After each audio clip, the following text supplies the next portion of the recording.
Hello everyone, कैसे हो आप सभी। होप्स आप सभी बच्चे बहुत अच्छे होंगे। फिर से स्वागत है आपका फ्री स्टडी चैनल पर। आज की इस वीडियो में हम बात करेंगे बीए प्रोग्राम या फिर अगर आप हिंदी ऑनर्स भी कर रहे हो तो ये वीडियो आपके लिए काफ़ी ज़्यादा हेल्पफुल रहेगी। इसमें हम बात करने वाले जो सेकेंड ईयर में थर्ड सेमेस्टर वाले स्टूडेंट्स हैं जिनके पास हिंदी मिल में, ठीक है, जिनके पास हिंदी ए मिल में है, तो इसके हम बात करेंगे यूनिट सेकंड की। इसमें आपको टोटल जो है सिलेबस की अगर आपने वीडियो देख रखी है तो सिलेबस में आपको टोटल 4 यूनिट्स पढ़नी होती है, ठीक है। इससे पहले ऑलरेडी हमने यूनिट 1 कवर, तो ये काफ़ी ज़्यादा हेल्पफुल रहेगा आपके लिए।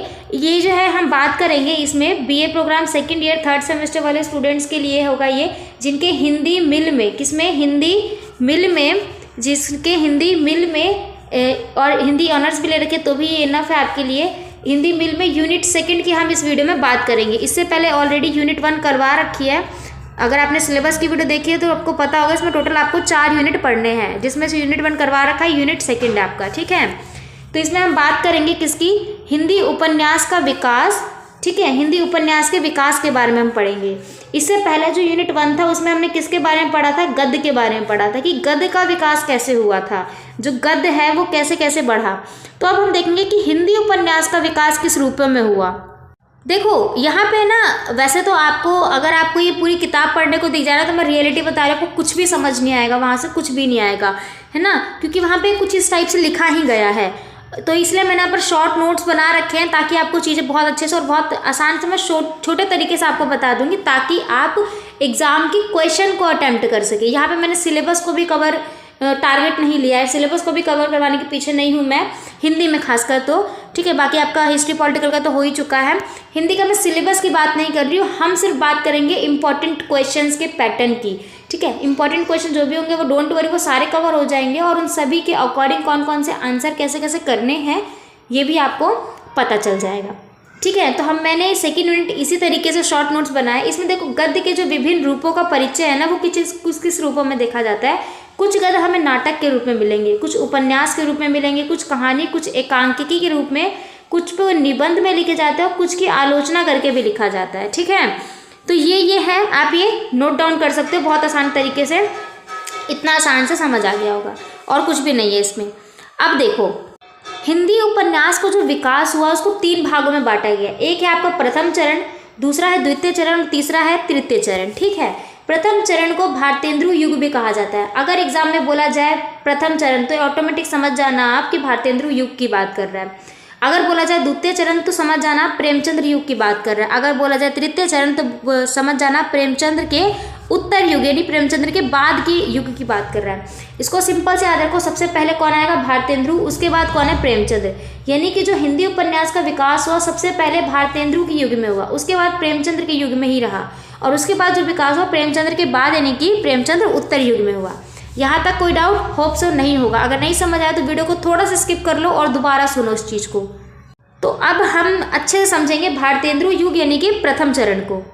देखो यहाँ पे क्या बोल रहा है, हिंदी उपन्यास के विकास में हिंदी उपन्यासों का प्रारंभ जो है भारतेंदु काल में हो गया था। लाला श्रीनिवास दास का परीक्षा गुरु हिंदी का प्रथम मौलिक उपन्यास माना जाता था, ठीक है। और जो आचार्य शुल्क थे उन्होंने श्रद्धाराम फिलौली की जो रचयिता की थी भगवती को, इसी को हिंदी का प्रथम उपन्यास भी घोषित किया था।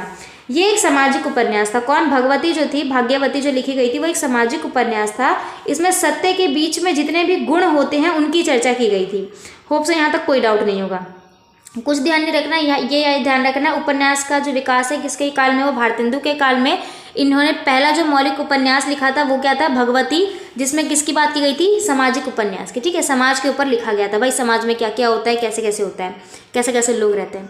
राधा कृष्ण दास जो था उन्होंने हिंदू और बालकृष्ण भट्ट का न्यूनतम ब्रह्मचारी और अजान और सृजान हिंदी का एक उपन्यास भी अनुवाद किया था, उसी को लिखा था। और वकील के उपन्यासों का अनुवाद प्रकाशित इन्होंने ही करवाया था, ठीक है। अब और चीज़ देखो क्या बोल रही है। तो यहाँ तक कुछ भी नहीं, बस थोड़ा थोड़ा ध्यान रख लेना कि भारतेंदु युग में क्या क्या हुआ, ठीक है। यहाँ देखो और भी एक आध उपन्यास वगैरह के नाम ले गए हैं। ये तिलस्मी उपन्यास, देवीनंदन खत्री इस समय के लोकप्रिय कथाकार थे, ठीक है। ये सब नाम है कथाकारों के। चंद्रकांता और चंद्रकांत सदंतति तिलस्मी घटनाओं की प्रधानता थे।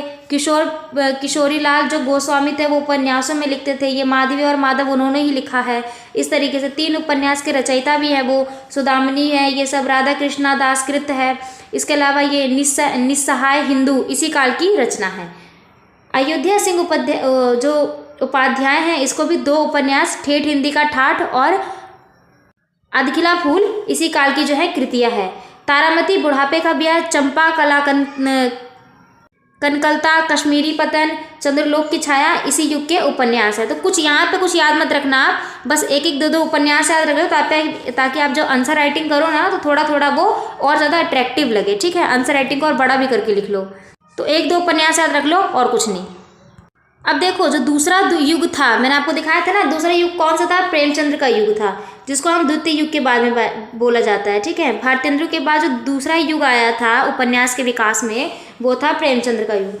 अब देखो, प्रेमचंद्र जी के बारे में सुनो, बहुत अच्छे हैं ये। इनके टाइम पर ही गद्य का और ज़्यादा विकास हुआ। तो प्रेमचंद्र जी जो थे, हिंदी कथा साहित्य के अग्रदूत माने जाते हैं। उन्होंने हिंदी उपन्यासों को जासूसी, तिलस्मी, प्रेम खयाल उपन्यासों में दलदल से निकालकर मानव जाए, दृढ़ नींद का खड़ा कर दिया। इनसे जो पूर्व उपन्यास में कथायक अलौकिक भी रहे हैं, लेकिन चरित्र चित्रण के क्षेत्र में प्रेमचंद्र ने महत्वपूर्ण परिवर्तन दिए हैं। सिंपल से याद रखना, प्रेमचंद्र जी जो थे वो कथा साहित्य के अग्रदूत है और चरित्र चित्रण में उन्होंने बहुत ज़्यादा योगदान दिया है। इनका कुछ उपन्यास भी है, देखो क्या क्या है।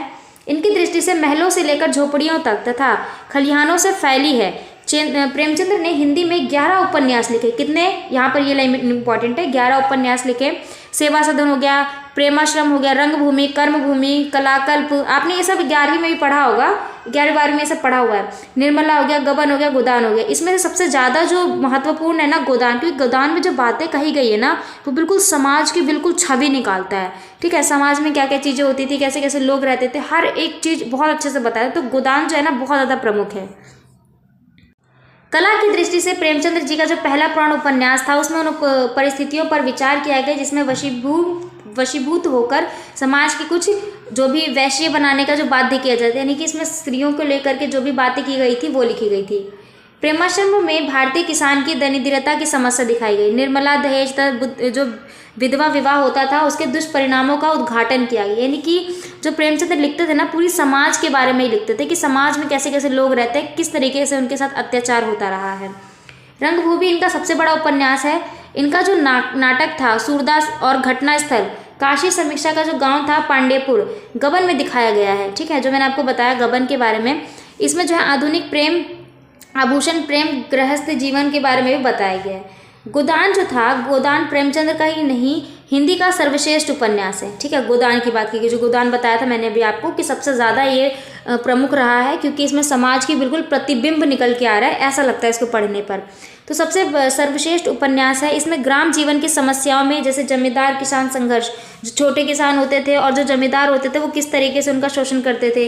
अगर ये इनसे ज़मीन ले रहे हैं और सही समय पर कर नहीं दिया तो उस पर अलग इंटरेस्ट से इनका ब्याज जोड़ के इनके साथ व्यवहार करते थे। ऊपर से इनके परिवारों के साथ दुष्कर्म होते थे। ठीक है, तो इस तरीके से इनके साथ संघर्ष होता था। तो ये सारी बात की गई है किसमें? गोदान में। यह एक यथार्थवादी उपन्यास है, इसको यानी कि यथार्थवादी उपन्यास भी बोल दिया गया है। जो जयशंकर प्रसाद है, इनके 3 उपन्यास काल रहे हैं, तितली, इरावती, और ये लिखकर जो है उन्होंने उपन्यासों में एक महत्वपूर्ण स्थान भी किया है। इसमें 2 तो सामाजिक और एक जो है ऐतिहासिक उपन्यास है। विशंबरनाथ और कौशिक उपन्यास जो है प्रेमचंद्र के अनुयायी है। माँ तथा भिखारिणी इनके 2 अधिक प्रसिद्ध जो है उपन्यास है। प्रेमचंद कालीन उपन्यास में पांड्य, वन शर्मा, उग्र, अनुरुग, ये सब जो है ना इन्हीं के उपन्यास रहे, जैसे भगवती चरण वर्मा, ये सब जो है इनके प्रमुख उपन्यास रहे। इनमें से कुछ नहीं, कुछ कुछ याद कर लेना, एग्जाम में आप लिख सकते हो अपने आंसर राइटिंग में। तो यहाँ तक ये समझ आया। अब देखो, गद्य के अलग अलग रूप हमने देखे, नाटक, उपन्यास, कहानी, एकांकिकी, आलोचना और निबंध। ये अभी नहीं देखे हैं, देखे नहीं है अभी हमने। ठीक है, हमने अभी तक बात किसकी की है? तो ये देखो, हमने अभी तक जो बात की हुई है वो बात की उपन्यास के विकास के चरण की। प्रथम चरण में हमने भारतेंदु युग को बहुत अच्छे से देखा, द्वितीय में हमने प्रेमचंद्र युग को भी देख लिया। ठीक है, और तीसरे में जो देखा वो हमने एक एग्जाम्पल भी लिया, तृतीय युग में हमने जो है जयशंकर प्रसाद का लिया। तो हम तीनों ही युग को पढ़ चुके हैं। अब देखो, यहाँ पर जो इनके रूप बताए गए हैं अलग अलग, नाटक, उपन्यास, कहानी, एकांकिकी और ये निबंध है, इनको कई कई भागों में बांटा गया है। तो हम इसकी छोटी सी टेबल में आसान रूपों में मैं आपको समझा देती हूँ। सबसे पहले हम नाटक देखेंगे कि उपन्यास का एक रूप है नाटक, ठीक है, उसका विकास कैसे कैसे हुआ। तो उसका विकास भी कई रूपों में हुआ। सबसे पहले इसका विकास देखा गया भारतेंदु के युग में। कब से कब तक? 1850 से 1900 तक। इस युग में भारतेंदु युग में नाटक का विकास देखा गया।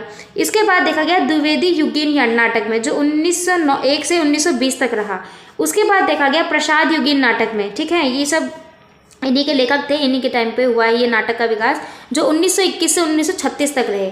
फिर उसके बाद प्रसाद युगीन के बाद का काल आया प्रसोदोत्तर युगीन काल, जो 1937 से शुरू हुआ और वर्तमान में भी यही चल रहा है, ठीक। तो इसको आप इतना याद रखो ताकि एग्जाम में अगर क्वेश्चन है तो आप आराम से ये टेबल बना करके भी चीज बहुत अच्छे से वहाँ पर अपना आंसर एक्सप्लेन कर सको। मैंने शॉर्ट नोट्स में बता दिए। अब ये नाटक है, अब और एक और देखते हैं। उपन्यास हमने पहले ही पढ़ लिया, दूसरा था उपन्यास था, हमने 3 चरण इसके बारे में बहुत अच्छे से देख लिया। अब तीसरा रूप देखते हैं।